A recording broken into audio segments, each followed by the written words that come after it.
Hello there, everybody. I am joined once again by Andy Talaga. Hello. If you guys love Andy and want more Andy content, he has a YouTube channel where he just does really in-depth stuff, so you should check that out. But the topic at hand today is misprints, miscuts, crimping, factory errors, ink blots. I found a card in my collection a while ago that I thought was just so cool, which is this. So what happened here is literally a pack.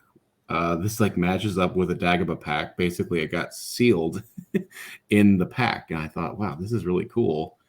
I thought I would consult an expert about miscut cards because I know that there's a lot more of this kind of stuff out there. It's a small collecting market. I also think it comes up all the time. People have a slightly misaligned card, and all of a sudden they like think that it's worth thousands of dollars, and most aren't. But Andy, do you kind of want to just talk about what the buckets for misprints, miscut cards, ink, whatever, everything that's wrong that's not perfection? Do you want to just put the buckets out there and we can kind of go through each one? Sure. So there's really like four main types of misprints, errors, we'll say. There's actual misprints. Most famously is probably like dark side backed, light side Hoth cards. Sure. There's actual miscuts where when they feed the sheet of cards into the cutter at this time Cardamundi, the sheet was misaligned and you'll get like two cards on one card. There's ink errors where there's something wrong with the ink. Again, probably most people are probably familiar with Premier Blue. And I'll go over what that is. But there's also like lots of cards that have like little blots on it, right? Like little ink blots, water blots. Yeah. Something that's like a error with the ink on the card. And then there's actual factory errors that aren't necessarily like a misprint in the way that you would have like something wrong with the card. And it's not really like an inking error like your crimp that you just showed. That's a factory error. There's nothing necessarily wrong with the card. It just in the process of getting packaged or made, something went wrong. Sure. So those are the kind of four buckets. And I have some pretty neat examples to show people. I love show and tell. So let's do the first bucket. Sure. So first bucket are going to be actual misprints. Okay.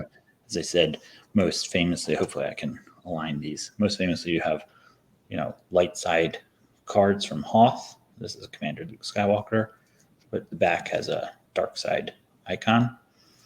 So interesting. So how many, for example, that's a really kind of famous, sought after one. Did that happen with every light side rare? Yeah. So and it'll be easier if I show a different card. So this is a Coruscant docking bay from the Coruscant set. Here's a motion supported.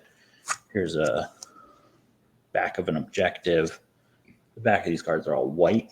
Ooh, those are misprints. What ended up happening is in the case of the Luke Skywalker, or in the case of white backed cards, a card is actually two pieces of cardboard glued together. There's the front of the card and then there's the back of the card. I guess technically. And in the case of the light side, dark side backed cards, the front part of the card was printed as light side, the back part of the card was printed as dark side, and then it got cut. So it's a whole sheet of cards. So every rare 1 and rare 2 for Hoth has versions that are dark side backed. They're pretty hard to find. There are really only a few examples of each. I talked with Jim Colson, who's, master of everything Decipher. He estimated that there's maybe about 8 to 10 sheets of these that were printed. They were cut, some were not. Like Julian in Norway has an uncut sheet of these, which is pretty cool. Yeah. But they were cut. So, and then like each Hoth sheet, if you look at an uncut sheet, even though it's a rare 1, there's 2 copies printed on the sheet, and rare 2s actually have 4 copies printed on the sheets just to fill out, the size of the sheet is probably like 2 by 3 feet or so roughly, right? Like probably like 10 by 11 cards or something. So to fill the sheet out, you actually get 2 rare 1s, 4 rare 2s. So if there's like 8 to 10 sheets, there's probably about, say 16 to 20 copies of any rare 1. They don't really surface that often for sale. When they do, they usually go for, a pretty penny. So they're kind of hard to actually find.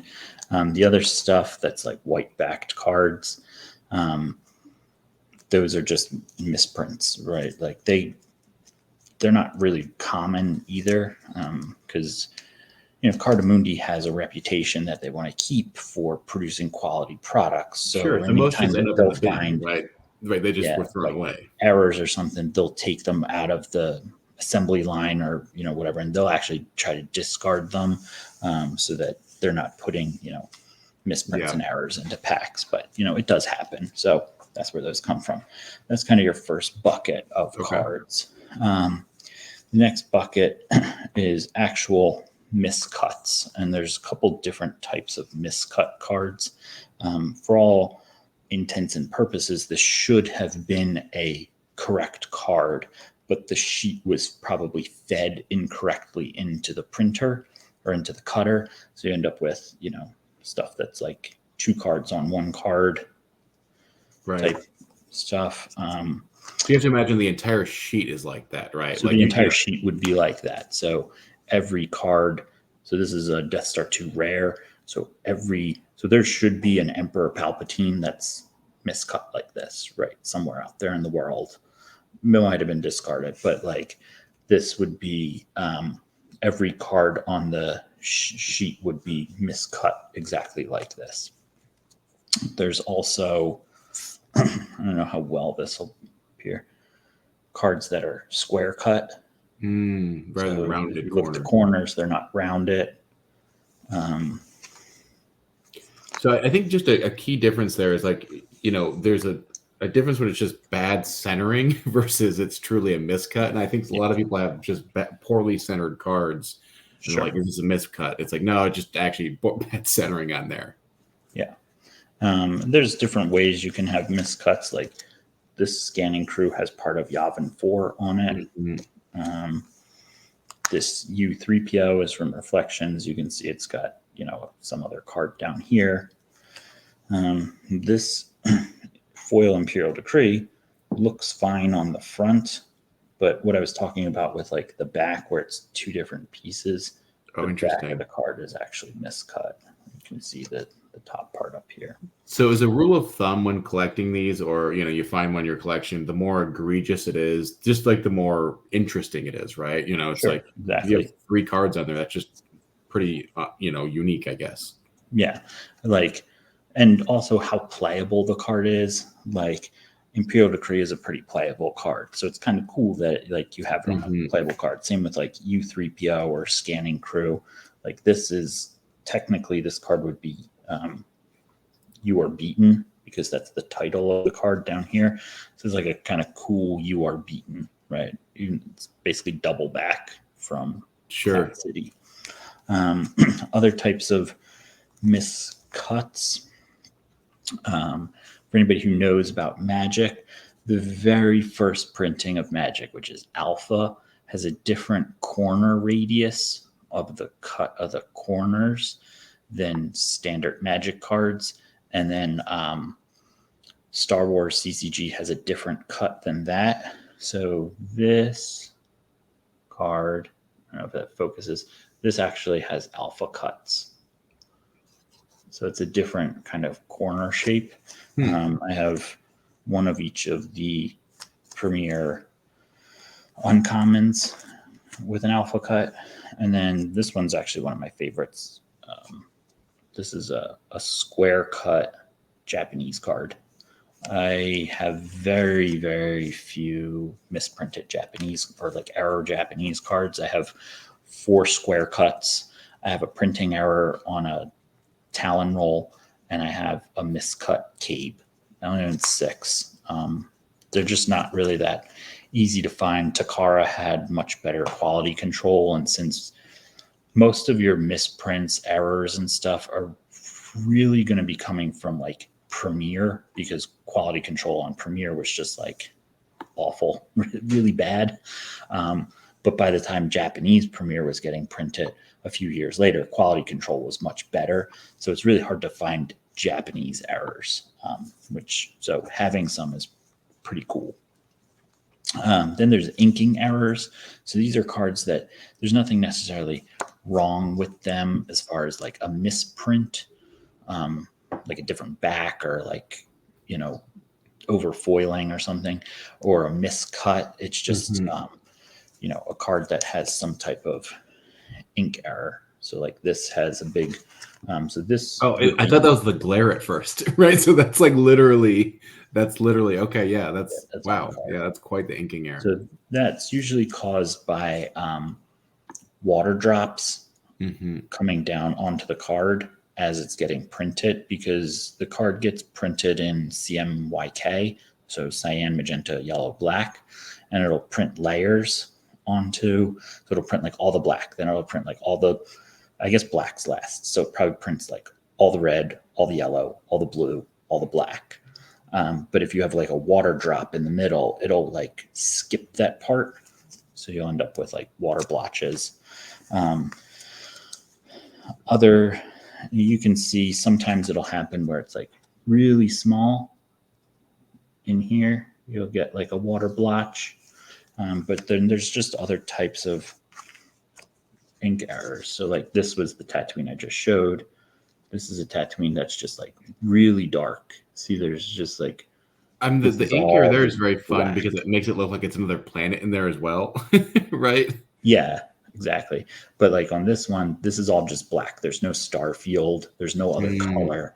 The black just like leaked all over the card. You've got ones where you can't really read the lore on this card. Even if I try to focus it, that doesn't want to focus. But like, you can't actually read any of the lore. The ink ran out. You get ones that this card should, like you can see up here, this is all green. Down here, this part's blue. Starts to fade. So it's like a ink was running low. Maybe is that like a card? Yeah, it doesn't even necessarily look like the ink was running low. It genuinely looks like it's two-toned. Oh, interesting. Like it's on virtual cards, where they went to like, they call them C slips, where they just like cut out the picture, but like sometimes they'll use like an interrupt, but it'll be like a character because they want the picture, and they'll like bleed the like red into the rest of the card. That's what that looks like. Okay. Every Job is Palace card, or every Job is Palace rare on light side got a light printing. Hard to really show these. You've got one. I got one here. The cards look very faded. The black on the border is very dark. It looks like a regular black border, but the rest of the card is just very pale. Every rare was printed like that. So I have one of all the rares. This one, I don't know if you're going to see. This Voyeur is much more orange than this one. So this is just the red was running out, or there was more yellow used, one or the other. I don't know. So it just is like, it's an orange card. It's not actually red. This would be an example of a Premier Blue card. I have 2 of them to show. It doesn't really come up great. It looks really, in person, you can kind of see it's almost like kind of purplish. Whereas like if you had like a regular red card, it has like a very different tinting of red. Premier Blue affected all of the cards, and really Premier Blue is just a fancy way of saying that at some point in the print run, the, I guess, red ink maybe it was yellow ink, red or a yellow ink started running out and or completely ran out. And so the card has a higher blue saturation. So like if you look at, say, like this Luke Skywalker, there's almost no, like there is some blue, but I think that these are printed separately. Like the blue in the card, you just can't see it. See if I can hold it up to another like light side. Sure. Like, I don't know how well that shows, but this Luke should be a lot more like orangey in the back of like where he is. It looks almost gray tone. So when you say Premier Blue, it's because there's no blue in it, right? Like that's why it's the opposite. It's saturated with blue, so it's saturated very blue. Okay. You have like this card is extremely dark. Again, this doesn't really do justice on the screen here. If you saw this card, it's probably like really, I mean, it's really dark. Like it's almost black when I'm holding it in my hand. It doesn't show up really well here, which is a shame, but like you can't really see much of this card. I have some true albino cards. So these are in gray tone. There is no red, yellow, or blue ink on these cards. I guess this one technically has a little bit of blue, but it's not. I mean, this card looks gray, basically. They're both gray. The red, where it should be red, has a different hue or different saturation of black that gets printed into it, whereas opposed to like the card that should be green has a higher black content to make the green pop than the red pop. So like that's why they look a little bit different, but they're both just gray tone. So they're genuine albino cards. And then I've got like, you can see up here in the force icons where it should be like a darker black. This card is just very faded. And it's not like sun fading. I don't know how to, it's not probably going to pick up very well on the camera, but like, it's not going to focus. Yeah, it's unfortunate. But you can actually see where like the card's print is just very off. So this is all, we're still in the second bucket here, right? This would be the third bucket. We did misprints, miscuts. Those were like ink errors. So ink errors, okay. There's just something wrong with the ink, the saturation of ink, the amount of ink, whether there was water in the ink or water on the card as it was printing, that it skipped ink in a certain spot or different tones of ink were used. So those were all different inking errors. And then the last one would be actual factory factory errors. They're not misprints. Like I said, your crimped card was one. This is a different crimped card. You can see the crimping at the bottom there. So like that got stuck in a pack when the pack was getting sealed. This Luke has like a roller print on it that turned the foiling purple, and then it has a second layer of foiling on it. So I mean, it doesn't really pick up great on the camera, but it's looks very cool and very foily. Yeah. It's like double foil. This is a Salacious Crumb. I don't know if it picks up well. You can see kind of right here, there's a bubble in the foil. So the way that they used to print foils is they would print the regular card, and then there would be a foil layer of like film paper that's like foilish, and that would just get like laid out over the over the regular sheet of paper. And it's really thin, but it's very shiny. But if it doesn't lay flat and correctly, you can get bubbles in it. Kind of like when you were in like elementary school and you had to use contact paper on your, textbooks or whatever. Yeah. If you didn't like you could get a bubble inside the contact paper. That's basically what happened here. It's like when you put something on the wall and there's like a bubble or like a screen protector for your phone. You get like a little bubble in it. You don't do it right. A more modern example. Thank you, Matt, for bringing us into the 21st century. And I just struggled with putting a screen protector on the other day. This card has a roller error. So as the sheets are fed through the machine, it's going to have a roller error, and they probably needed to change the roller because that'll eventually wear out, right, at the machine. So the part needs to be replaced at a certain point. The part's just, it's not necessarily, I mean, I guess you could say it's damaging the card, but there's not like actual like damage or scratches or anything. It's just the roller had junk on it or was wearing out and stained the card. It's just amazing like how much of this stuff is truly just like machinery wearing down after printing 200,000 cards. Right, like it's exactly this is another example where you can see the roller print across it as the machine grabbed that sheet to run through. And then lastly you'll get, this is just another example of like a faded card. I guess this is kind of a bridge between the last two buckets. This is both an inking error and it has roller prints and other types of like machinery and factory damage to the card. Not damage, but factory like issues. So it's a factory misprint and it's also an ink error, which is kind of cool. It's got two different types of. Yeah. Those are pretty much your two or your four main buckets that you have.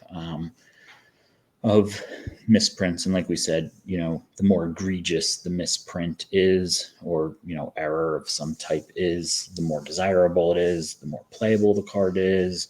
A miscut Japanese Darth Vader is probably like pretty cool. I don't think that they exist.